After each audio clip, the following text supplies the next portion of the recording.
Today I'm answering questions that many of my subscribers have kind of put to me and said, and first of all, thank you for supporting me and saying I'm brave. I appreciate that. Hasn't always been easy. Believe me, it hasn't at all. But I do appreciate you for saying that. So I'm going to try to answer some of your questions today about psychotic features, and also kind of bring into some of my own personal things I've been going through with CIT. That would be, kind of has to do with my peer support specialist training and CIT training, crisis intervention training, that I've gone through, as well as a mingling, and that's where I'd like to separate. This has to do today, I'd like to separate it.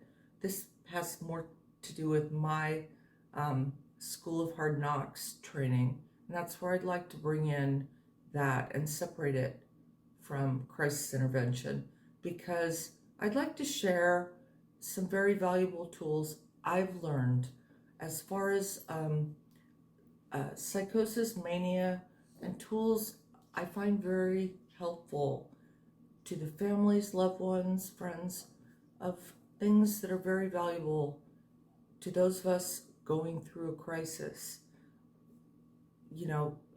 Things to do, not to do, as well as address your concerns. So please, it might be a long 10 minutes. I might break it into two. I know you guys like shorter videos, and I tend to go on and on, so I might break it into two. But believe me, if you have a loved one, this will be the best 10 minutes of your life. And believe me when I say this, it will definitely be the most important 10 minutes you can spend of their life. And,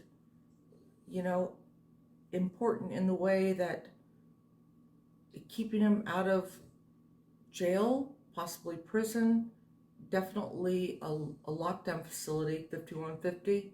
If it can do that, it may not, but if it can, isn't it worth it? So I hope you'll stick around to the end. It's not about likes, subscribes. It's about your loved one or you. So stick around. I hope it's useful. Thanks. So I want to start this by using my notes, because I get a little off topic. So starting by 5 down to 1, and then I'm going to jump real quickly into my things I want to add. So number 5, how do antipsychotics work? So I'm gonna go by what I've read. So the answer is antipsychotics, also called neuroleptics, work by blocking the effects of dopamine, a chemical that transmits messages in the brain. They help reduce excess levels of dopamine, and that helps alleviate the symptoms of psychosis. Sounds simple enough. Okay. Number 4, will psychosis go away on its own? From what I am to understand, again, just my understanding, not a proven fact. What I've been understood is that substance psychosis or one-time induced psychosis may or may not go away on its own. However, psychosis that is the result of mental illness or, a mental health disorder such as bipolar disorder or schizophrenia is unlikely to go away on its own without treatment. Okay. Number 3. Can a person who has psychosis or has experienced psychosis, in other words, lead a meaningful life, have families, lead a meaningful life? Yes, they can. They can lead meaningful lives. They can have families, children, as long as they treat it, get treatment, etc. All right, number 2. Common question. What is the difference between mood congruent and mood incongruent psychotic features? This is a really common question. So I myself have bipolar 1 with psychotic features. My psychotic features are mood congruent. Almost all the time. I will say one time they really didn't follow that pattern, but that was atypical. But the difference being that, and I'm gonna quote it again. So, okay. What are mood congruent delusions? So I experience delusions for the most part. Delusions classified as mood congruent psychotic symptoms are delusions of guilt, that's what I have mostly, worthlessness, bodily disease, or impending disaster, that's me, while mood incongruent psychotic symptoms are characterized by persecutory or self-referential delusions and hallucinations without effective content. So what I take that as, they're not consistent with your mood. My moods and my delusions are pretty much consistent with the way I'm feeling. In other words, if I am up and I'm having a psychotic, manic experience, I'm going to go up. In other words, I'm having a psychotic, manic high, I'm going to believe I am powerful. I'm having, superpowers. Whereas if I am on a low mood, I'm going to believe people are conspiring against me. All right, so we're down to number 1. And number 1 is, what do you do or not do for your friend, family, loved one during a manic or a psychotic or psychotic feature episode? And that is a tough one, because during these outbreaks, we're not thinking. Hence the name, psychotic features.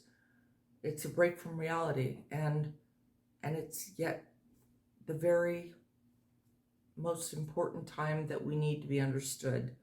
And what you say or don't say is the most important time and can make or break our life, at that moment, our future moment, and how we perceive or how we relate to doctors and everything. So here are just some pointers, from my own perspective. So like I said, we're not thinking. So to say something like, you're not thinking, just relax, calm down. That's just, it doesn't make any sense. What you could do that might not help at all is to say something like, I don't understand what you're going through, but it must be awful. And how can I help? It may not help at all. If it doesn't, if you see that person that you love, your friend, getting agitated, just back off. And, are they right at that time? Are they a danger to themselves or others? That's something you have to consider and you have to look at very seriously. There are going to be times in that person's life that are going to be, times when they're manic that are going to be more severe or less severe, more dire, and there's reality. And depending on the polarity, the spectrum of their illness is also going to be of consequence and of issue. And, so that plays into it. Depending on the gravity, is suicide or suicide ideation a factor? That plays into it. How far advanced is their illness? That plays into it. So all of these things are a factor. But on a good note, I'm the worst case scenario.